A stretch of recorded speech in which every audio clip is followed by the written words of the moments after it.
नमस्कार, मी पंजाब डक. स्थानिक वातावरण तयार होऊन थोडाफार पाऊस येणार आहे म्हणून हा अंदाज सर्व शेतकऱ्यांना लक्षात यायचा.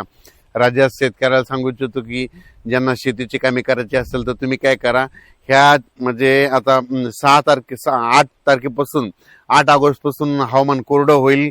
काही काही भागात ठिकठिकाणी सूर्यदर्शन होईल, कोरडं होईल म्हणून हा अंदाज लक्षात यायचा आणि आपण आपल्या शेतीची कामे करायची. त्याच्यानंतर राज्यामध्ये 15 ऑगस्ट नंतर परत राज्यामध्ये पुन्हा पाऊस सक्रिय होणार आहे. पण ते पाऊस काय होणार आहे, विदर्भाकडे असणार आहे. विदर्भा म्हणजे कुठं, विदर्भामध्ये वर्धा, नागपूर, भंडारा, गोंदिया, चंद्रपूर, यवतमाळ, गडचिरोली तिकडल्या पट्ट्यामध्ये राहणार आहे. म्हणजे पूर्व विदर्भामध्ये ते पाऊस असणार आहे म्हणून हा अंदाज तो सर्व शेतकऱ्यांना लक्षात यायचा. तसेच कोकणपट्टी, नाशिक, कोल्हापूर, त्याच्यानंतर पुणे ह्या पट्ट्यात काय होईल, आणखीन 2-3 दिवस सरी मात्र चालूच राहणार. काही काही ठिकाणी जोराचा पाऊस पडेल, 10 मिनिटाचा, 20 मिनिटाचा, अर्ध्या तासाचा असा पाऊस चालूच राहणार आहे म्हणून हा त्या शेतकऱ्यांना लक्षात यायचा. त्याच्यानंतर इकडं मराठवाड्यामध्ये परभणी, लातूर, हिंगोली, त्याच्यानंतर नांदेड, संभाजीनगर, जालना, धाराशिव, लातूर, बीड ह्या पट्ट्यामध्ये काय होणार आहे, दर आणखी 2-3 दिवस स्थानिक वातावरण तयार होऊन दुपारपर्यंत ऊन पडणार, लगेच अर्ध्या तासाचा 1 तासाचा जोराचा पाऊस पडणार आहे म्हणून हा अंदाज लक्षात यायचा. त्याच्यानंतर उत्तर महाराष्ट्राकडे काय होईल, अशा सरी नाशिक जिल्हा, नंदुरबार, धुळे, जळगाव तिकडे देखील काय होईल, दुपारपर्यंत अशा सरी चालूच राहतील आणि त्याच्यानंतर दुपारनंतर ऊन पडल्यानंतर पुन्हा अर्ध्या 1 तासाचा पाऊस जोराचा पडणार म्हणून हा अंदाज लक्षात. खूप मोठा पाऊस पडणार नाही, फक्त काय होईल 10-20 मिनिटाचा पाऊस असणार आहे म्हणून हा अंदाज सर्व शेतकऱ्यांना लक्षात यायचा. तसेच नांदेड, लातूर, धाराशिव, सोलापूर, त्याच्यानंतर सांगली, बारामती इकडे काय होईल, सरी मात्र सुरू राहतील. खूप मोठा पाऊस पडणार नाही म्हणून हा अंदाज लक्षात यायचा. पण तरी पण काय होणार आहे, ह्या 3 दिवसामध्ये आज म्हणजे 6 ऑगस्ट, 7 ऑगस्ट आणि 8 ऑगस्टच्या दरम्यान सोलापूर जिल्हा, लातूर जिल्हा, धाराशिव जिल्हा, इकडे सांगली जिल्हा, बारामती 2, कडाष्टी, बीड ह्या परिसरामध्ये काय होईल, अर्ध्या तासाचा 1 तासाचा जोराचा पाऊस पडणार आहे. स्थानिक वातावरण तयार होऊन म्हणून हा अंदाज लक्षात येतात.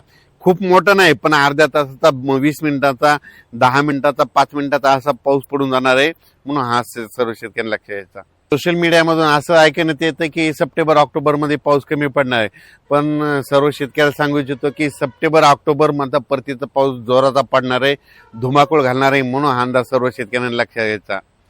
त्यानंतर एक अशी बातमी आली की टेम्परेचर वाढणार. उलट टेम्परेचर वाढल्यामुळे फायदा होणार आहे. जितकं टेम्परेचर वाढलं त्यावेळेस काय होतं, उष्णता वाढते. उष्णता वाढली की हवेचे कमी दाब तयार होतात. कमी दाब तयार झाले की वारे जास्त दाबाकडून कमी दाबाकडे येत असल्यामुळं राज्यातला पाऊस वाढणार आहे. पण सर्व शेतकऱ्याला आणखीन एक सांगतो, महाराष्ट्राला 2 समुद्र आहेत, अरबी समुद्र आणि बंगालच्या खाडीचा समुद्र. अरबी समुद्रात मधून जरी काही भागामध्ये पाऊस नाही पडला तर तुम्हाला सांगतो 20 सप्टेंबर नंतर काय होतं की बंगालच्या खाडीमधून पाऊस येतो, त्या शेतकऱ्याची हरभऱ्याची, ज्वारीची पेरणी करून टाकतो. आणि शेतीमध्ये सगळ्यात महत्वाचा काही काही भाग असे आहेत, काही काही जिल्हे असे आहेत की त्यांना बंगालच्या खाडीचा म्हणजे याचा पाऊस चांगला पडतो, परतीचा पाऊस जास्त पडतो. मग त्याच्यामध्ये जिल्हे सांगतो, नांदेड जिल्हा झालं, परभणी जिल्हा झालं, धाराशिव जिल्हा झालं, त्याच्यानंतर इकडं जालना, त्याच्यानंतर इकडं अहिल्यानगर, सोलापूर जिल्हा, सांगली जिल्हा, सांगोला तालुका ह्या पट्ट्यामध्ये काय. त्याच्यानंतर मानखटाव म्हणजे एक सातारा जिल्ह्यामध्ये मानखटाव असा एक तालुका आहे, तिथं दरवर्षी पाऊस आता देखील कमी आहे. मग त्यांना पाऊस कधी पडतो तर त्यांना परतीचा पाऊसच येतो म्हणून हा अंदाज लक्षात यायचा. अहिल्यानगर मध्ये देखील परतीचाच पाऊस जास्त पडतो म्हणून अहिल्यानगरच्या शेतकऱ्यांनी अंदाज लक्षात यायचा. बीड जिल्हा, त्याच्यानंतर धाराशिव जिल्हा, सोलापूर जिल्ह्यात देखील परतीचाच पाऊस चांगला पडणार आहे म्हणून हा अंदाज त्यांनी लक्षात घ्यायचा. सध्या आता माझा 15 ऑगस्ट पर्यंत शेतीची कामे करण्यासाठी वेळ भेटणार आहे, पण 15 ऑगस्ट नंतर विदर्भामध्ये म्हणजे पूर्व विदर्भामध्ये वर्धा, नागपूर, भंडारा, गोंदिया, चंद्रपूर, यवतमाळ तिकडल्या पट्ट्यामध्ये चांगला जोराचा पाऊस पडणार आहे म्हणून हा अंदाज लक्षात यायचा. अचानक वातावरण बदल झाला तर परत एक मेसेज दिला जाईल. धन्यवाद.